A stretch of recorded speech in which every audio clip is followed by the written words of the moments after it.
You won't believe what just happened in Paris. Meghan Markle, yes, the Duchess herself, was reportedly blacklisted by Dior, and the way it unfolded was quiet, cold, and brutal. Stay till the end, because this story shows a side of the fashion world most people never see. When Meghan Markle arrived in Paris, she wasn't just traveling, she was making a comeback. Her team called it a private fashion visit, but behind the marble walls of the Dior headquarters, something quite different was brewing. According to insiders, Dior's staff had already been briefed days before she arrived. No meetings, no fittings, no exceptions. Her name had been quietly flagged weeks in advance. Still, Meghan arrived confidently, insisting she had an appointment for a couture session. The guest list told another story, though. No booking, no collaboration, nothing. What she had thought was going to be a quiet reconnection with the brand became a silent, polite rejection. Frozen calm was the description for what awaited her inside the building. No confrontation, just a firm response.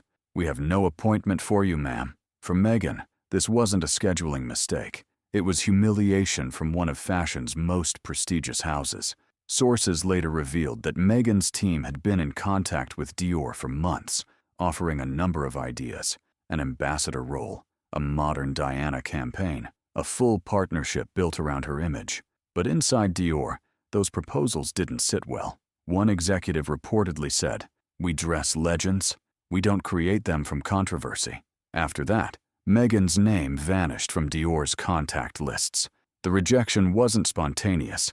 It was the final step in a decision made long before she ever arrived. Days later, leaked communications surfaced, showing months of outreach from Meghan's team, including one pitch comparing her elegance to a modern reimagining of Princess Diana. That, reportedly, was the breaking point. Dior's board did not fear publicity, it feared a backlash. In back rooms, it voted to cut ties completely, even blacklisting her from all future collaborations.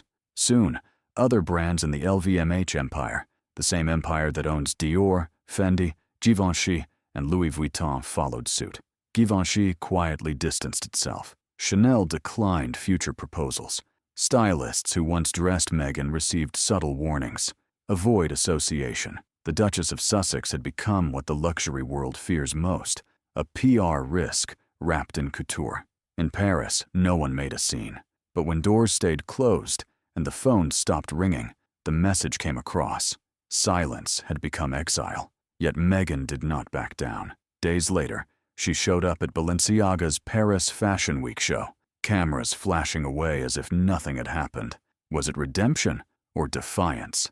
That was what everybody wanted to know. Insiders at the show said the energy shifted the moment she walked in. "You could feel the air freeze," whispered one stylist. Editors kept their distance. Designers turned politely cold.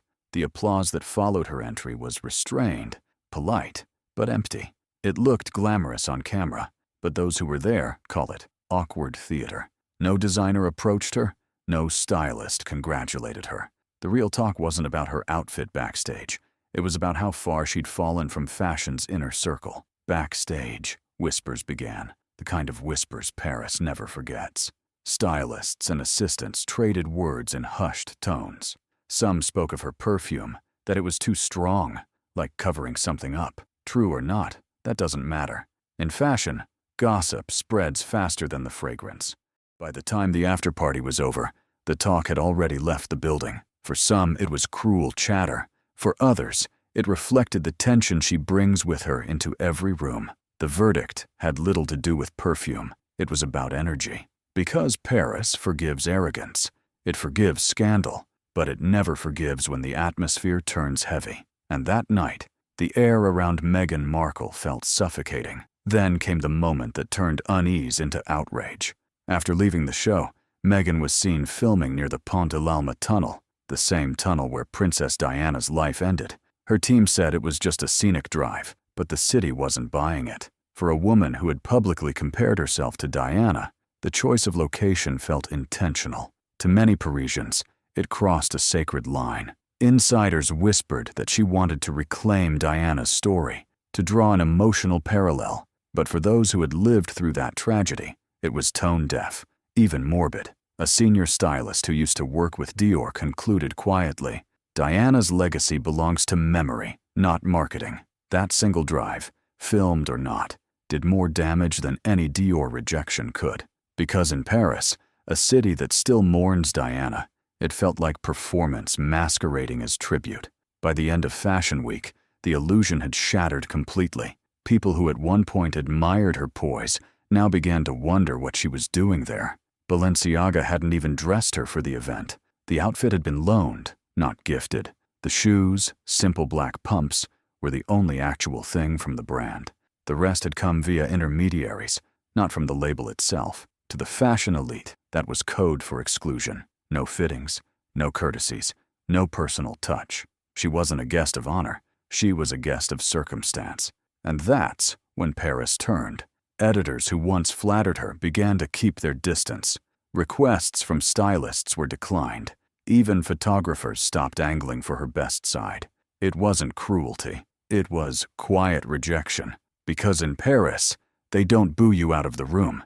They just stop looking up when you come into it. When Meghan got on her flight home, the cameras still flashed, but the warmth behind them was gone. Paris had decided that the Dior incident wasn't an isolated embarrassment.